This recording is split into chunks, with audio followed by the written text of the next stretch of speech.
আপনারা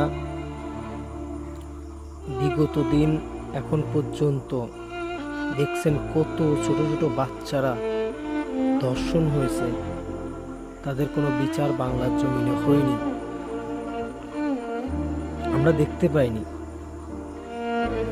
আমার জন্মের পর থেকে আমি দেখতে পাইনি কোনো, আমার বয়স তো 23 থেকে 23-24 হবে সম্ভবত। আমার জন্মের পর থেকে আমি আজও পর্যন্ত দেখি নাই যে কোনো বাচ্চা, ছোট বাচ্চাকে ধর্ষণ করছে, তার বিচার এই বাংলার জমিনে ওপেনে জনগণের সামনে করা হয়েছে। আজও পর্যন্ত কোনো সরকার থাকতে আমি দেখতে পাইনি। আমি অনেক দেখছি ধর্ষণ হয়েছে, এই জায়গায় ধর্ষণ হয়েছে, ওই জায়গায় ছোট বাচ্চারা ধর্ষণ করে মেরে ফেলা হয়েছে, অনেক কিছু দেখছি আমি, কিন্তু এর বিচার বাংলার মাটিতে এখনো পর্যন্ত আমরা সরাসরি দেখতে পাই নাই। এর বিচার যদি বাংলাদেশে একবার দেখতে পারতাম আমরা সরাসরি, তাহলে বুঝতাম যে না, বাংলাদেশের বিচার ব্যবস্থা ভালো, বিচার ব্যবস্থা ভালো। একটা বা যদি সামনাসামনি দেখতে পেতাম। এই যে আসামিরে ধরা হয়েছে, একে যদি জনসম্মুখে যদি একে না মারা হয়,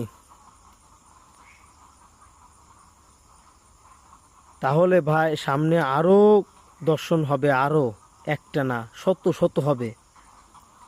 এটা যদি একবার মেরে দেওয়া হয়, সামনে আর এরকম কিছু হবে না, এত বড় বড় ঘটনা কিছু ঘটবে না। এই মানুষরূপী জানোয়ার, এদেরকে বাংলাদেশ থেকে, এরা পৃথিবী থেকে এদের বিদায় দেওয়া দরকার। এদের বাংলাদেশের মাটিতে জায়গায় কোনোভাবে রাখা যাবে না। এদের ফাঁসি দিতে হবে, তাও জনসম্মুখে ফাঁসি দিতে হবে। সেই দাবি সরকারের কাছে। সরকার অবশ্যই এর কঠিন বিচার করবে, সেই দাবি সরকারের কাছে থাকবে।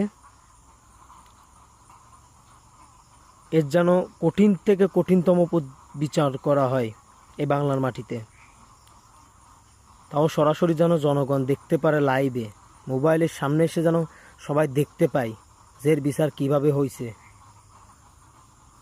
সরকারের কাছে এতটুকু দাবি আমরা করব। অবশ্যই সরকার এটা ব্যবস্থা নেবে এবং এর দ্রুত এর পদক্ষেপ গ্রহণ করবে। ধন্যবাদ সবাইকে।